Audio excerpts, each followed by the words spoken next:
qu'est-ce qui fait que souvent, on a considéré la méthode Coué comme une farce plutôt que comme une solution efficace? C'est uniquement sa simplicité d'exécution. Émile Coué part du principe qu'en répétant au minimum 60 fois par jour, tous les jours et à tout point de vue, je vais de mieux en mieux, notre état général, physique et mental va s'améliorer. C'est en fait la répétition qui fait l'efficacité de la méthode. Mais si nous étudions bien comment l'être humain fonctionne, n'est-ce pas par la répétition qu'il arrive à exceller dans un art, être performant dans son métier, devenir un maître dans un domaine particulier? Ce que nous appelons l'expérience est en fait une sorte de répétition, qui peut même durer toute une vie.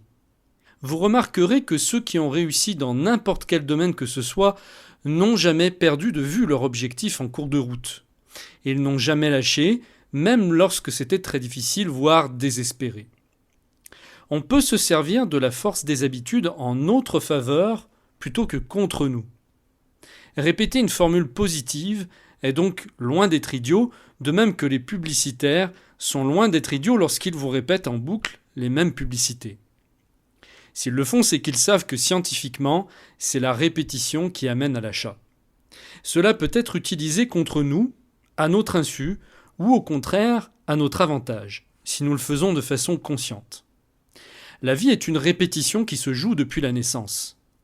Beaucoup de gens vous diront que d'essayer de rester positif lorsque des événements fâcheux surviennent est naïf. Pire, qu'il vaut mieux rester négatif car pour eux, la négativité est synonyme de réalisme.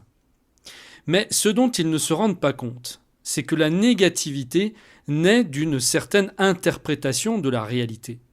Elle est une forme de résistance à ce qui est, et elle est non seulement inutile, mais destructrice.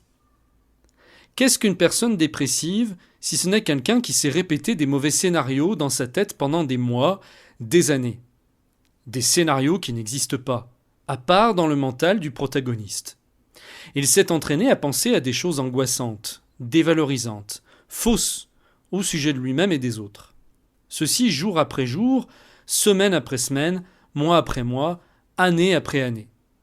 Croire que cela ne puisse avoir aucune répercussion sur sa vie et sur son entourage est naïf. Pouvez-vous imaginer les résultats néfastes que les pensées négatives peuvent avoir sur un individu lorsqu'elles sont répétées encore et encore jusqu'à devenir sa propre vérité? La plupart de nos pensées sont fausses, 95% du temps. Elles ne sont que des interprétations de la réalité, non la réalité elle-même. Vous pouvez vous servir de la force des habitudes en les mettant à votre service de façon constructive. La méthode Coué est une approche, mais vous pouvez l'adapter comme bon vous semble en changeant la formulation.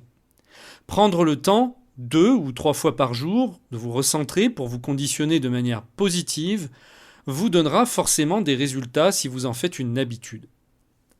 Si vous avez l'habitude de vous lever le matin avec des pensées qui vous plombent, changez cette habitude. Si vous avez l'habitude de vous dévaloriser, changez cette habitude. Si vous avez l'habitude de ne pas vous faire confiance, changez cette habitude. Si vous avez l'habitude de dire que vous n'aurez jamais assez d'argent pour avoir une vie satisfaisante, changez cette habitude. Si vous avez l'habitude de dire que la vie est souffrance, changez cette habitude. Si vous avez l'habitude de vous dire que vous n'y arriverez jamais, changez cette habitude. Si vous avez l'habitude de penser que c'est trop beau pour être vrai, changez cette habitude.